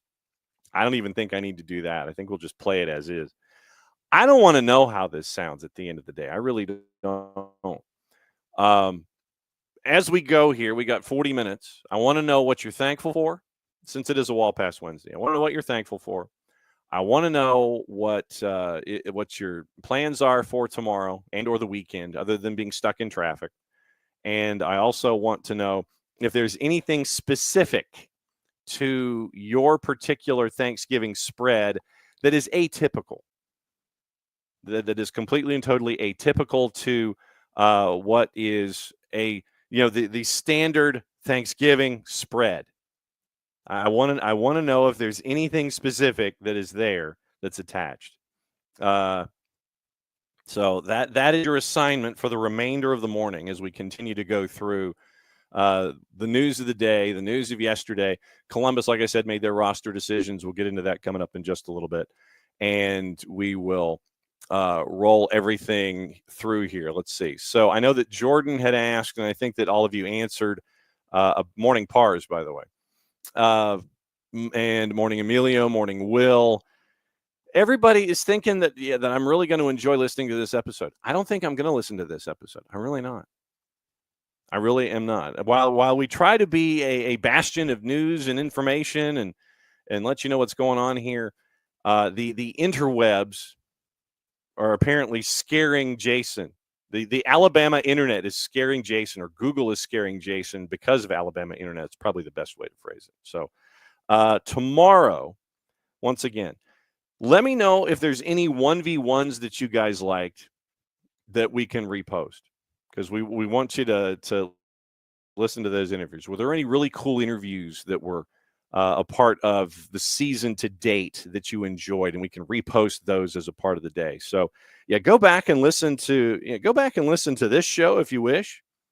I wouldn't wish that on anybody unless you want like an absolute laugh or something. But go back and listen to this show, and if there are any 1v1s that you liked, then let me know about that, and we'll post those in the timeline tomorrow. We're also going to be catching up as we go with all of the colleges that are still playing. We're going to catch up later today with our friends from Columbus State. We're going to catch up with Coach Entlick, and we'll post that to the network, and that'll be available on social media and on YouTube and all that kind of stuff. Also going to catch up with Emory on Monday. Emory's made it to the Final Four in Division III. They're going to be heading to Vegas, and we're going to catch up with head coach Sue Patberg and continue the SDH bump for them. And now that they're in the Final Four in Las Vegas. So we've also reached out to the University of North Georgia, who will be playing Columbus State this weekend. We'll see if we can get a response there. Also getting a response from Clayton State and Clayton State's men's team in Division II. They are progressing as well. And so we're going to catch up with Sam Vibrock, and we'll schedule some stuff with them. So Clayton State moving forward. Emory women moving forward. North Georgia, University of North Georgia, going to Columbus State this weekend, as they are now in the round of regional finals. So I think they're in the final 8 because they played their first 2 rounds last weekend. So that is what that's what we're going to be doing this weekend as we get you ready for everything and then get you ready for Monday. We'll catch up with Emory on Monday and continue the colleges. We're also going to circle back around and catch up with our friends in Western North Carolina. Scott Wells posted a great message on his social media about the season that Gardner Webb had gone through. They had made it into, I think, the first round of the NCAA tournament before they were knocked out of the postseason. So we're going to catch up with our friends from Western North Carolina and find out how they are, if they need anything, how their seasons were, that kind of stuff. So we'll catch up with them as well as we go forward. So, all right. So let me go through comments and everything, and we'll see what you guys have to. Let's see what you guys have to say about everything that's been going on. Now, all right. So Columbus Crew. That was what I wanted to get into. The Columbus Crew roster move. Those have been announced this morning. And let me see. Here we go. Okay. Columbus Crew with their roster decisions. Let's see. Crew have exercised contract options on 6-17 already under contract for the 25 season.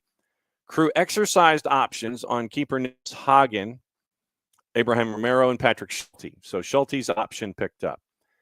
Midfielder A.Z. Jackson. We got to see A.Z. Jackson late in the year with Crew 2 just to get him some reps before he went up to play with the first team.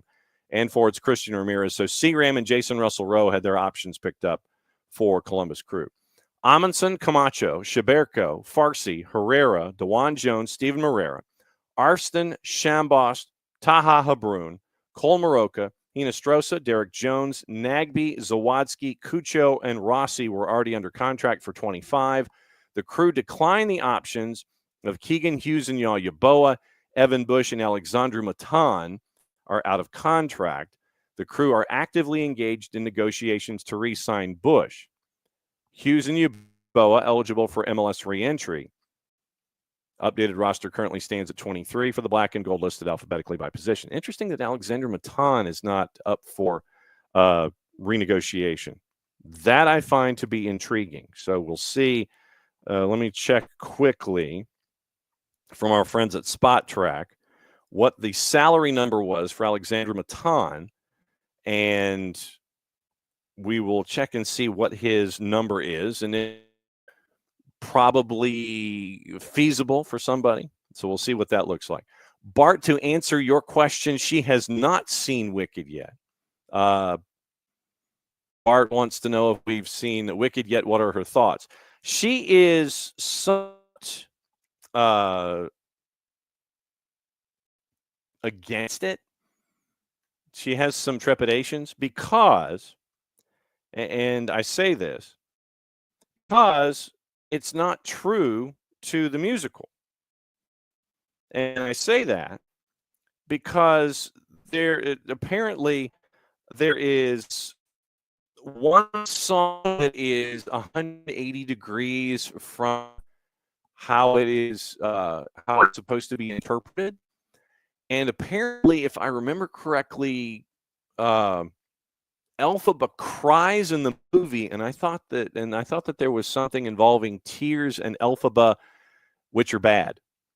So I'm just trying to figure out she's not looking forward to going to see the movie. She believes the play is the be all end all. I don't think she's going to go see it.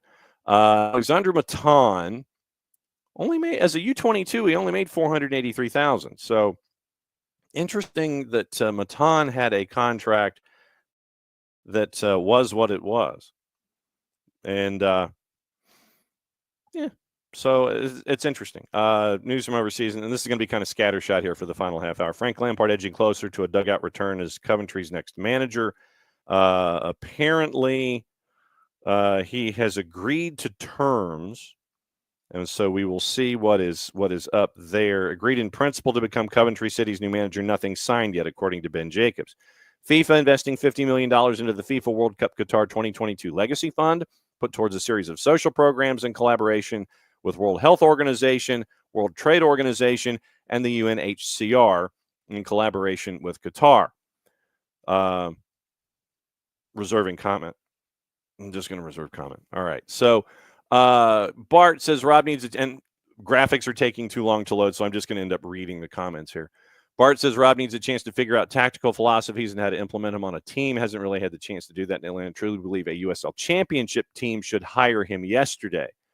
Will be interesting. We need to figure out who the openings are. We need to, maybe we'll address that with Kaler on Tuesday. Look at openings and see what is available. Happy Thanksgiving, Harry. Yes, Bart. Egg Bowl, 70s, 80s, 90s, Falcons, Saints. No one's good. Great to watch. And yes, it is the Alabama stream. No, and Rich, this is not a series finale. See, I started to read a comment like that, and then it dumps out. No, this is us persevering. And I apologize for stepping on on Tyler and Jarrett, because I don't know any better. It's like when I dump out, audio dumps out too. And so when I dump in, I think I'm hot. And so I have to start talking. And so then it turns up into this absolutely crash. One other thing. Our friends at Boss Nation FC are, quote, end quote, reflecting on the team name. I would much rather get one of these in the NWSL 2026 Boston hats with the bridge. I love that. After credit, and this is from our friends at Blazing Musket. Club posted on their website yesterday. We want to assure you that we've heard your feedback and are actively listening. We share your high expectations, and together we'll build a storied club that reflects the essence of the beautiful game and the character of our dynamic city. To that end, however, I inserted the however. We've launched a deliberate process through which we will seek out, listen to, reflect on input of our team name from fan supporters and group of advisors assembled to reflect a diverse range of voices, perspectives. We're approaching this work with an open mind and will report back as soon as we have more to share, end quote. NWSL Boston Supporters Association, independent supporters group for the club, posted on social media that they appreciate the organization's effort. So Boss Nation, they're thinking about it. About time, boss. Just saying. Now, Will, if it was the Sopranos finale, if this morning was the Sopranos finale, it literally would just fade to black, and the three of us would have just been talking at like 11:05 or whatever. That's what it would have been like if it was the Sopranos finale. Jordan doesn't think Mascherano will last. I know that Jordan had asked about the audio from the press conference yesterday. That did not go out publicly. It was a Q&A for media, and Jason had sound bites that he played last night on AST. We have them here, but Alabama Internet will not allow us to load them, so you can't hear them. We'll try and see if we can load them on Friday when we're back in the office, and we can load them then. So literally, this has skipped around every single time. There's a 33-minute Nixonian gap in the timeline in the Twitch pitch for me to read things this morning. So like I said, if I have missed anybody when it comes to comments and thoughts, go ahead and repost them, and we'll go in through what's going on. Let's see. not with a bang, with a whimper. And so Abby apparently is crying. Fourcard is crying. Derek was crying. Jordan was crying. Bart said it's the height of entertainment. Will says it's comedy gold. Fourcard wants this episode on repeat all day tomorrow. So literally it would be 2 hours of John dumping out, the show crashing, and then being there. But like I said, now here's the question. Here's the question for you. This will be, obviously, it'll be up on the YouTube channel. So let me ask you this. Do you want me to leave the blank edit spaces because I'm going to be editing the audio version of this show? Do you want me to leave the blank audio, or do you want me to kind of close the gaps in the audio where there's dead air, so that way you're not listening to as much dead air and you understand like the dumping in and the dumping out is assumed? I may just edit out a lot of the empty space, which will take me all afternoon to do, but we'll figure out what to do when it comes to empty spaces. Who am I talking to? I was trying to, Ropes and Abby, who am I talking to? I was trying to talk to Jarrett and Tyler, and then just coming in and crashing completely. So, yeah. So I will leave. This will be a favorited comment, by the way, from Tyler's boss. I'm going to go ahead and say it right there. Tyler's boss says, this is my favorite episode. Understandable. Every episode should be your favorite, but then you have your favorites on top of that. Will says, next time it goes off the rail, let Bart and me host and talk about roster decisions and badges of lower-level American teams. So Abby and Fourcard are rolling in on the floor. Yes. Honestly, this would be like Damn Yankees. Inter Miami would be like the number with Gwen Verdon and Tab Hunter and Damn Yankees. And instead of Lola, it's Messi. Remember, what Lola wants, Lola gets. It's now Messi. What Messi wants, Messi gets. See, that's what you do. Oh, we've got to fix that now. I know that Lerner and Lowe would probably roll over in their grave if we did it, but we have to fix what Lola wants, Lola gets, to now what Messi wants, Messi gets. We've got that. Oh, that's got to be great. Let's see. Will, soccer thankful. The direction of Atlanta United's going in Arne Slot. Jordan's thankful for being in somewhat of a good financial place. And Jordan says the family does cheesecake for the dessert for Thanksgiving. Intriguing. I'm not a cheesecake person. I get it. I'm more the Edwards lemon meringue or key lime pie or banana pudding dessert. That's where it is for me. And with meals are fairly standard. But if you've got a good macaroni and cheese, and the boss and her family, other than the rice dish that I talk about every year, which is ridiculous and it's really easy to make, it is the brick of white rice, then 2 cans of beef consomme and an entire stick of oleo. That's how old the recipe is. It is referred to as oleo. That is how old the recipe is. But basically, take a stick of butter, throw it in with the 2 cans of beef consomme and the brick of white rice. Turns the white rice, because of the consomme, brown. And you can have an entire meal of this. And I do. And Patty makes it all the time. And it was the first dish that she made that was a family dish. And it was a side when she made dinner. And it was one of the things that that she cooks that is absolutely lights out. Takes about an hour because of all of the consomme and the butter and everything. But it really easy. It's Stacey's rice, named after her grandmother. That is the dish that is atypical for her Thanksgiving and for the Thanksgiving that we celebrate. So that's that one. Abby says you got to have chicken. Hate turkey. Make turkey for others, but I don't eat it. Alyssa Lang. Did you see the Alyssa Lang rant on Feinbaum on the SEC Network where she's not a turkey person? She would rather have a good ribeye. I get that. Nothing wrong with that. Will is life thankful for friends, family, and loved ones. Thanksgiving wants cranberry and all possible applications. So, Will, I was going to ask. Will says, out of a can, fresh, all the above. And yes, Rich Iron Bowl is this weekend. We'll talk about that probably Friday. The boss is not optimistic, and she hates all of the discussion. She's an Auburn alumna. Hates all the discussions about, there's a good vibe at Auburn right now, and more Alabama. I don't know if there's a good vibe in Alabama right now. She doesn't like that kind of talk. She wants the talk to be focused on the game in and of itself, where Alabama has better talent. and Auburn does not match up very well. And so if Auburn were to win, go to 6-6 and be bowl eligible, it would be one of the largest false flags that you could have ever seen. They beat Alabama. They go 6-6. They're bowl eligible. They would have to win in Tuscaloosa, where they are a double-digit underdog. Not going to happen. Not going to happen. Not happening at all. Let's see. Will, I'd love if we could get a Portland Hearts of Pine on a 1v1. Their new kid is a beauty. We are efforting. Portland Hearts of Pine. We are efforting updates with all of the other teams that are coming online. FC Naples, we've caught up with them in League One.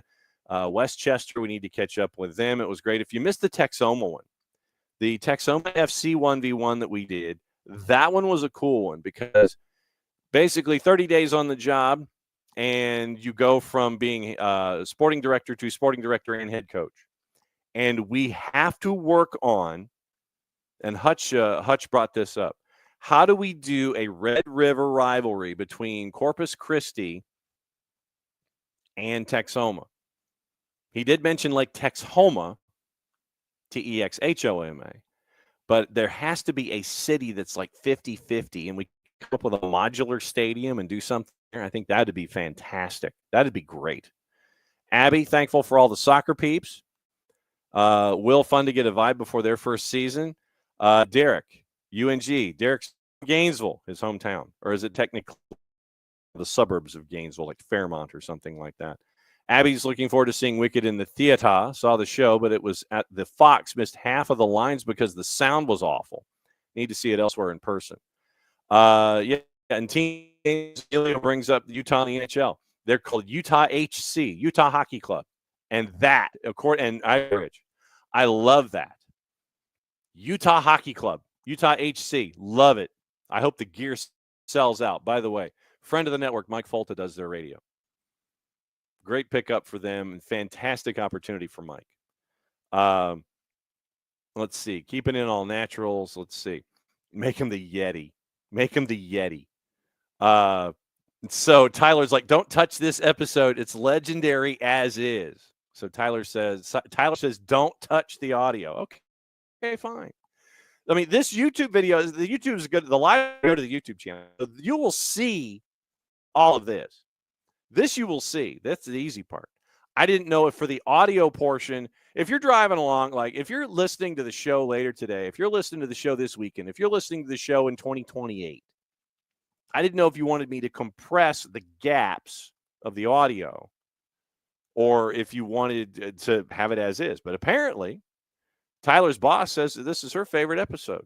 Tyler doesn't want the episode touched. So fine, we won't touch the episode. You know what? I'm just going to leave it as is. What I normally do is I'll pull the chunks, and post the chunks independently. Tell you what, we're going to obviously, this is going to roll over to the YouTube channel. That's easy. And I edit the audio, I download the audio, send it to various other places, that kind of stuff. So tell you what I'm going to do is I am not going to touch the audio at all. I'm not going to touch the audio at all. It's just going to be that way. All right. So let it be said, so let it be done. Not cooking this year for the first time in memory. Ordered food in, too much going on with family medical issues, etc. But our unique dish is a spinach and leek gratin. I introduced to the family 2 years ago. Now a staple at Thanksgiving. A spinach and leek gratin. Well, first off, it's green, so I'm not going to eat it. But I appreciate that notion of spinach and leek gratin. So,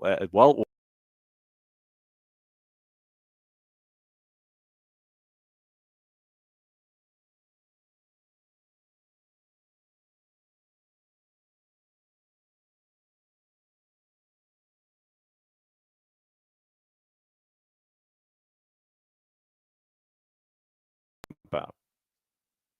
Absolutely dump out. Yeah. The second that I start talking about things, Tyler's like, let me in. So you want in? You want in, huh? As you're eating breakfast and I come on. I'm literally in the middle of eating and you disappeared, and I was like, oh crap. All right, so keep eating. I'll put you back in the green room. I'm here. Well, and the boss said it's her favorite episode now. There we go. I went out there for a second after I dipped out last time. She was like crying. Mhm. I was crying whenever you jumped back. And it was Loki, by the way. Loki from like the Marvel Universe. It was an episode where he just keeps Okay. coming back in. And like into different universes. And he just like is in the middle of a conversation and he dips out. You are Loki. Okay. I am Loki. So that you're going to have to get me the gear now. I'll have to wear it to games and things, to public That would be appearances. All right, keep amazing. eating. We'll see you in a bit. Keep eating. All right, so Tyler's going to keep eating. Jordan, what is happening this morning is internet. Best way that I can describe it. And the internet here, it is, and the cell service is dodgy on multiple fronts. Because I try to do things off of cell phones, and the cell service is dodgy at best. Then trying to figure out if I could do something, say, off of a MiFi brick. Once again, you're dealing with cell service, and it's dodgy. So I am in the day mother-in-law. I'm in Patty's home in her hometown, and it is in Lower Alabama. And the internet here is, as you have seen, and those that that will watch the show and be a part of the show. Every time I come down here for the holidays, it's an adventure. Is the most adventurous adventure we have ever had, and I'm not kidding. It has been the most adventurous adventure in Estes that we hear for the morning show. Dodgy at best. And I am literally sitting next to the wireless router. It is what? 3 feet? It's 3 feet over there, literally. The wireless is 3 feet away from me, right there. I'm staring at it. And this is what is happening this morning. Tyler and Jarrett ran the first hour of the show because the dodgy internet that we have here was dodgy. Dodgy internet is dodgy. So cell MiFi brick going off of cell service equally weak. Staring at a wireless router here for the local cable company. And this is what has happened. So that is where we are. And thanks to all of you this morning who have dipped in and dipped out and stayed and listened to Tyler and Jarrett talk about things that are far more important and trying to discuss the situation. Gossip, rumor, and innuendo, what to watch it, how to watch it, all that kind of stuff. So we mentioned what's going on with the Columbus Crew and their roster decisions. We talked about Atlanta and theirs. And so naturally we get to this particular time of the show where we talk about what's going on around the planet. We have to talk about what happened yesterday in Champions League. What to watch, where to watch it, how to watch it. So that's what we're up to. That's what we're up to. Particular segment. If things were to, I don't know, behave. So getting into the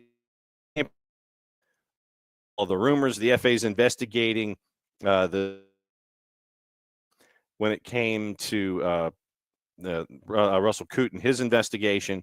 So the gossip of the day: Manchester United are eyeing Napoli's Kvaratskhelia. So Kvaratskhelia this summer, if the Georgian striker does not sign a new contract with Napoli, Manchester United keen on the 23-year-old. Ruben Amorim sent scouts to watch Portugal's U21's Giovanni Kenda, Victor Gyökeres, and Pedro Gonçalves play for Sporting against Arsenal on Nino on Friday. We have discussed in the past because of Nino's coverage when he does Goal TV, he gets to cover the Portuguese First Division. He has seen what Sporting has been able to do. Biggest question for me is can Sporting hang on and win the title? Then if you have the January raid involving Kenda, Jokeresh, and Gonsalves.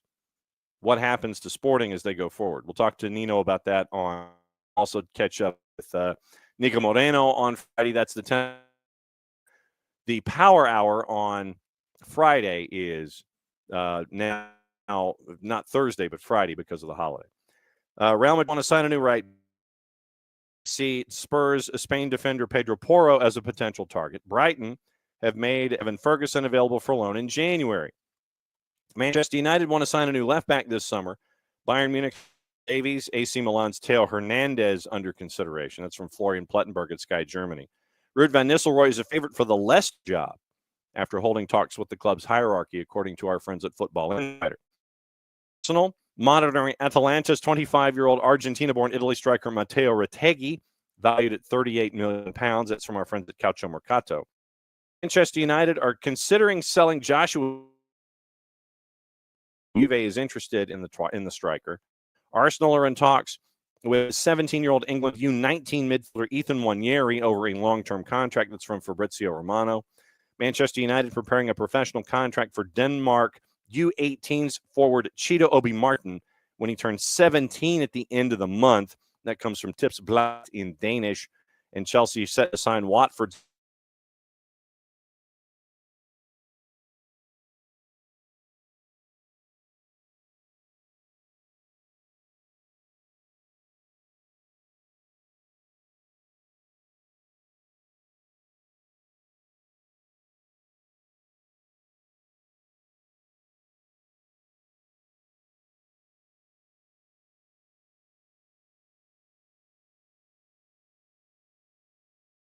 Last story, I start talking about Chelsea, and then it dumps me.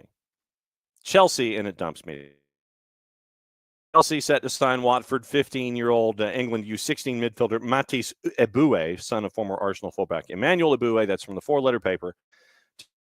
At your own peril. So that's where we are. What yesterday in the Champions League as we get you ready for what happened today, and it was up 3-0. You end up with a 3-3 draw if you're Manchester City. And folks were concerned. Did you see Pep after the press conference? Apparently his face was all chewed and everything, and it's like, dude, are you okay? And it was like, no, it was not a self-harm thing. It was just his face, you know. He's scratching.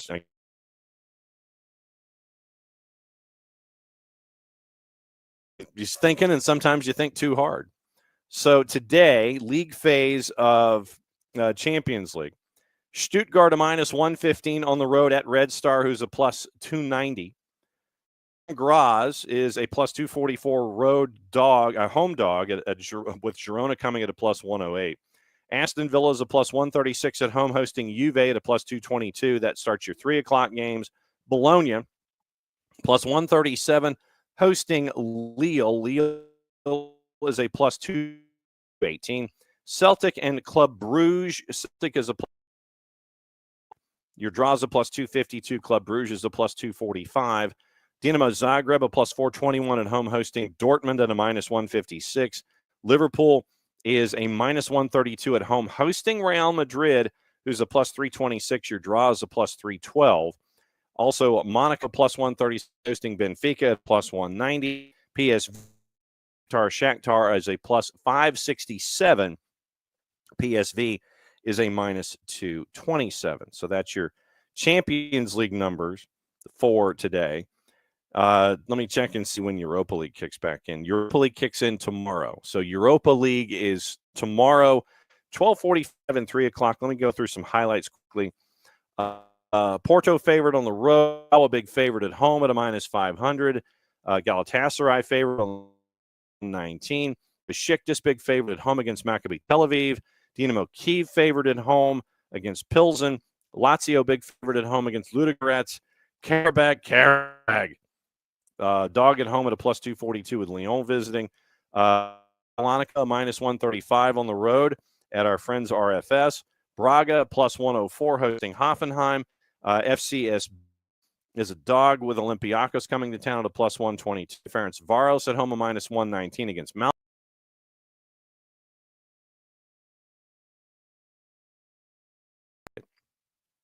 Manchester United, Bodo Glimt. There was a moment on the broadcast on Paramount Plus, and CBS, where the folks at the table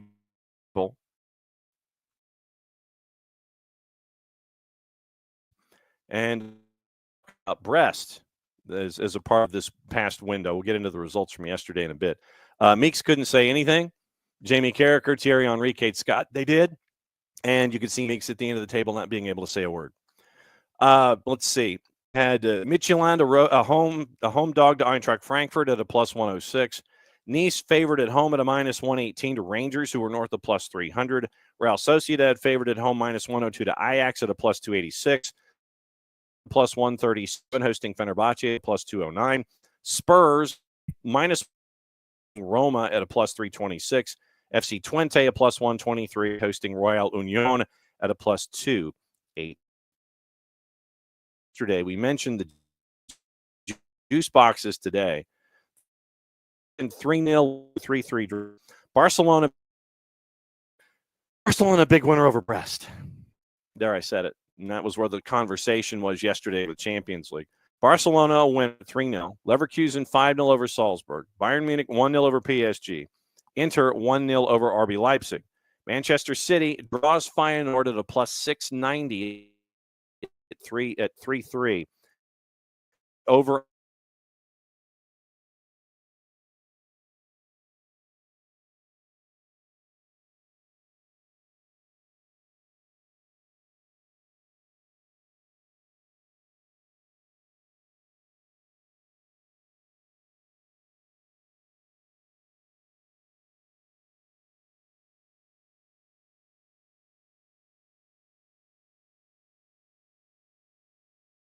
So, plus 424 there. So, if you had the parlay of combining your juice boxes, draw and 5.5, you would have made some nice money. Plus 690 on the draw, plus 420. Sporting, that was probably one of the biggest surprises of the day. Arsenal at a plus 106. Atalanta, 6-1 winners at Young Boys. Atalanta was a minus 185. AC Milan a minus 435 at Slovan Bratislava. Madrid put 6 at Sparta Prague in a minus 147. So that was yesterday with the results there. So standings, we'll go over standings on Friday as a part of the weekend after everything has passed. But right now, after 5 matches, Inter at 13 points, Barca at 12, Liverpool at 12 through 4. They win. They'll go to the top of the ladder.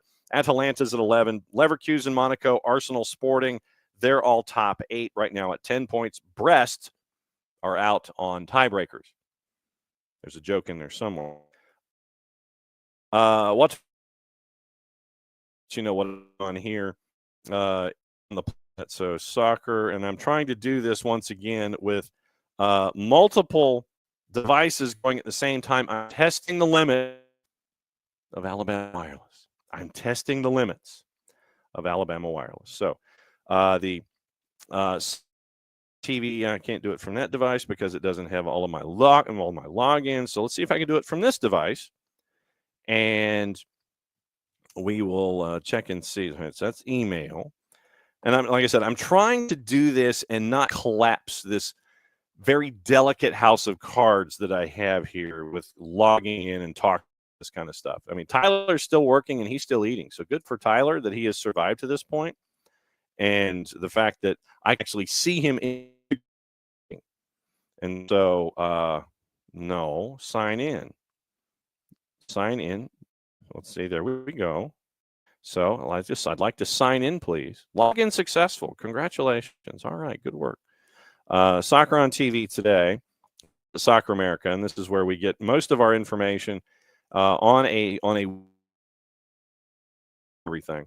So Wednesday, Dinamo Zagreb, Borussia Dortmund's on CBS Sports Network at 3 o'clock. Liga MX playoffs on Tuesday, 7 Eastern. America Toluca. Catch up on clock. America and Toluca simulcast on Univision. Levante and Malaga is at 1. Fox Soccer Plus 8.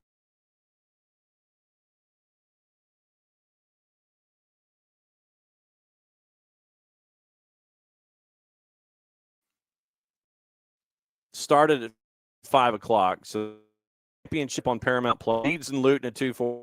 Hillsborough, Blackburn Rovers at 2:45. Derby, Swansea at 3.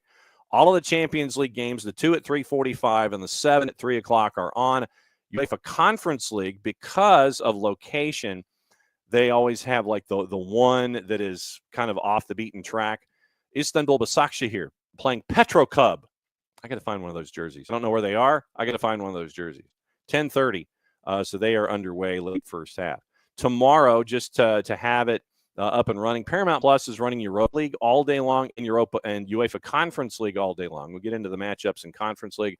Europa League, AZ Alkmaar and Galatasaray is at 12:45 on CBS Sports Network. Real Sociedad Ajax is at 3 in Europa League. Playoffs in Liga MX, 2-NA, Atlético San Luis and Tigres at 7:30. Monterrey and Pumas is at 10. Tomorrow morning, if you're up, a very, very early wake-up call. Australia, Brazil at 5 a.m. You can watch on ESPN+. We mentioned all the Europa League matches, 45 and 3 tomorrow.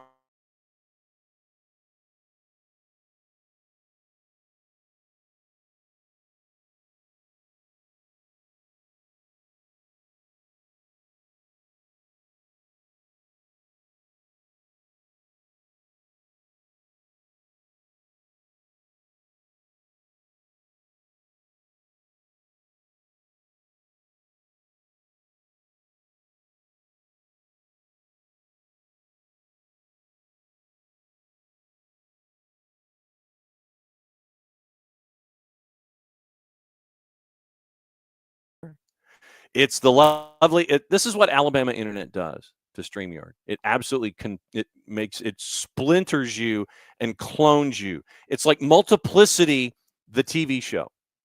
It's Multiplicity, the TV show. They finally got rid of the other me. All right, so Conference League tomorrow. Astana, Vitoria Guimarães at 10:30. 12:45s. Borac, Banja Luka, and Lusk Linz. Celje and Jagiellonica, Bialystok. Circle Bruges and Hearts. Circle Bruges used to have Kevin Denke. He's now at FC Cincinnati. Dinamo Minsk and Copenhagen, Heidenheim and Chelsea, Molde and Apoel Nicosia, Noah and Vikinga Reykjavik, Panathinaikos and HJK, St. Gallen, Bacla Topla, New Saints and Djurgården. That's all at 12:45 for the true sickos out there. 3 o'clock, Fiorentina and Paphos, Lugano and Ghent, Mlada Boleslav and Real Betis, Olympia and Larna, Ammonia Nicosia, Legia Warsaw, and Rapid Vienna and Shamrock Rovers at 3 o'clock. So that's your soccer day for tomorrow. I think it's safe to say that this was the wildest show we've ever had. I'm going to bring Tyler back in because he's eating, or I think he's done eating. But let me bring Tyler before we get out of here. And we'll see if we can crash this time. So it's safe to say that this is probably the wildest, weirdest Wall Pass Wednesday we've ever had. Thank you, technology.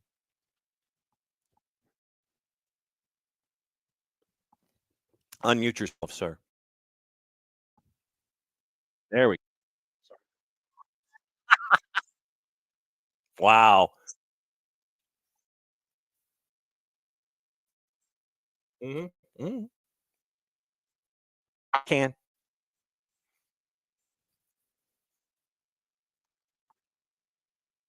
Yeah. All right. Well, happy Thanksgiving to you and yours and everybody. Oh my God, I'm here and he's gone. Ah! He was saying Happy Thanksgiving, which from Yes, I from was. the Pilgrims, I have to say as well as our family holiday. Mm-hmm. Happy Thanksgiving. Yes. So be safe, be well, my friend. We will see you on the flip side of Thanksgiving, and thankful for you as always for your friendship and your counsel and your covenants and all of the references that I don't get when it comes to Star Wars and The Mandalorian and all that kind of stuff. So get out of here and enjoy your rest of your. There goes Tyler. He's done, and so are we. Get your shopping done on Black Friday, and then you also have a local Saturday and Cyber Monday. So shop locally, shop well, shop safely, check your bargains, make sure you don't leave your credit card number hanging around for anybody. And we'll post this show, and you can listen to all the hilarity and the insanity that we tried to have when it came to doing news, and it went all in the crapper. So for everybody here at SDH, thanks for all that you guys do on a daily basis. Once again, let us know about your 1v1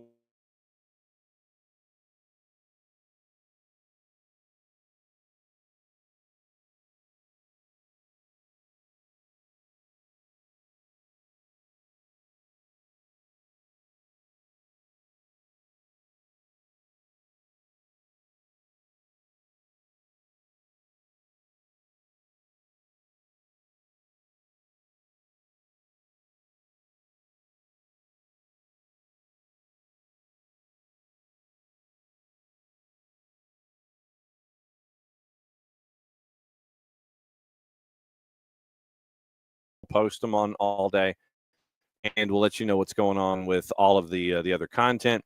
And we'll be back at it Friday morning, 9:05 across the network. We'll get you ready for the weekend. 10 o'clock is the power hour that's traditionally Thursdays. So Nino and Nico, 10 and 10:30 to get you ready for the weekend and get you ready for MLS Cup conference finals, all that kind of stuff. We made it. All right. So for everybody here at SDH, we'll be back in 2 days. Be back on Friday at 9:05. For everybody here at SDH, thanks for dropping by. Since it is the end of the show, I'm going to try this, and we'll see what happens. And we'll be back at it again on Friday. Bye. Happy Thanksgiving. Thanks for everything.